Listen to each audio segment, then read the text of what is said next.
Hello guys, welcome back. Well, it's been a long time. I haven't been in the city due to the corona restrictions we have. But today I have a reason to come here to go to the Asian shops to buy ingredients for spring rolls. There are some Asian shops here in Mannheim, but these are the two which are very close to the main train station. We are going to make my version of chicken and vegetables spring rolls that has become to be the most requested. Spring rolls seem to be one of the most popular and most liked Asian foods here in Germany. In gatherings where we would bring food, I would always get requests to bring nothing else but spring rolls.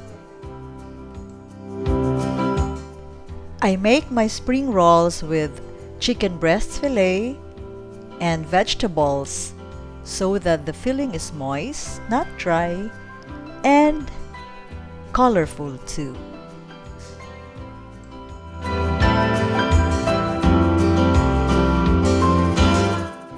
So now we're going to start with the things that we need. This list is also available in the description box.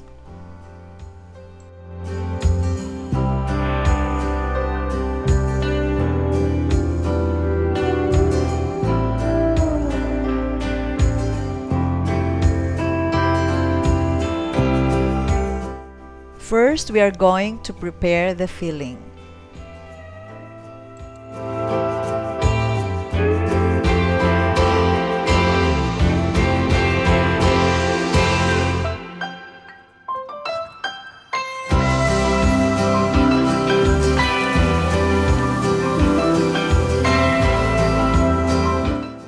When the onions are already translucent, we can add the garlic.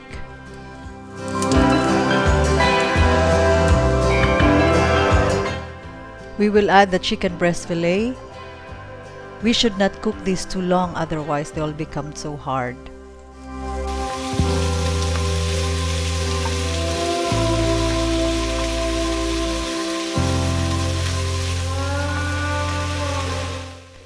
Add salt, then ground black pepper and soy sauce. Here, you can adjust the amount according to your tastes.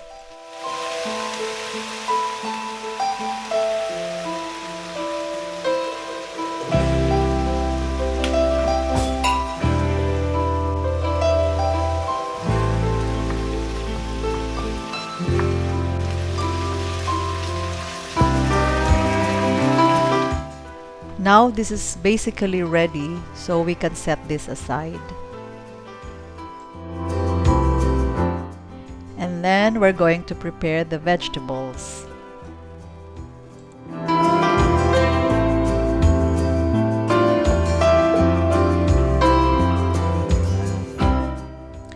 We will add first the carrots,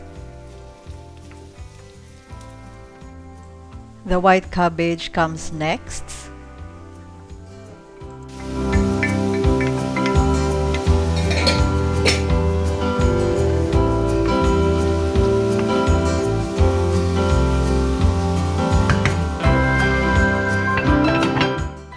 We cover it and let it steam for a few minutes.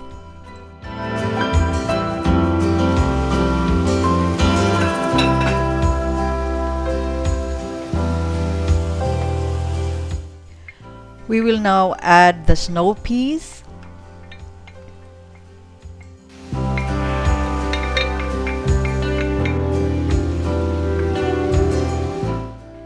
we will leave this open for a few minutes.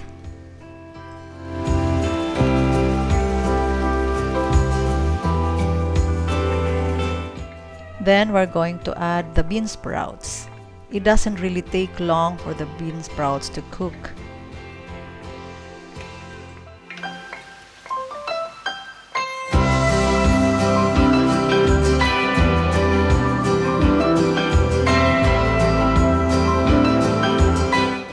We can now add the salt, then the pepper, and finally the soy sauce. Again, you can adjust the amount according to your tastes.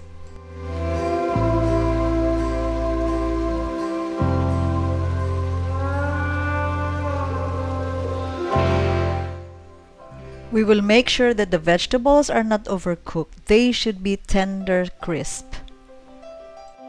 We will cover it again for just few minutes until the vegetables are tender. I love the colors. Look at that. Now the vegetables are ready. We can add the chicken breast fillet.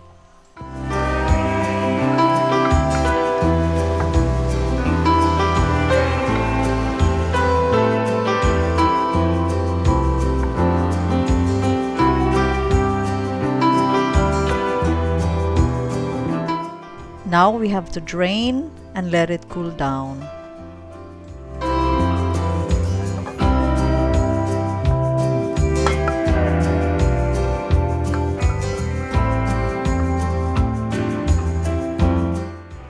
We will now move to the next step, which is wrapping the spring rolls.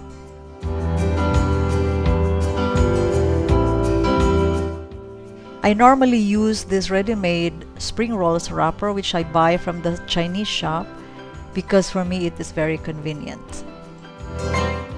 Because this is frozen, I would normally put it in the fridge the night before I make my spring rolls.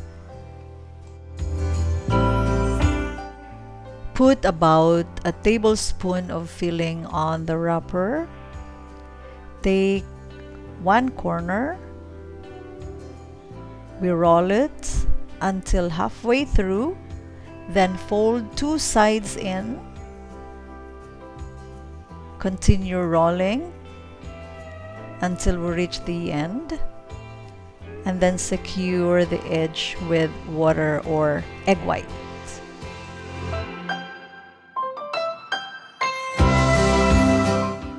We're gonna do it again. So about 1 tablespoon of filling. We roll until halfway through. Then we fold both sides. Continue rolling. And then put water to put the edge in place. And that's it.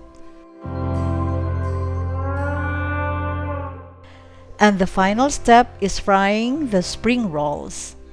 Here I used half a liter cooking oil. Heat the oil slowly over medium heat until it's hot. Then gently add the spring rolls one at a time. We have to fry them in batches.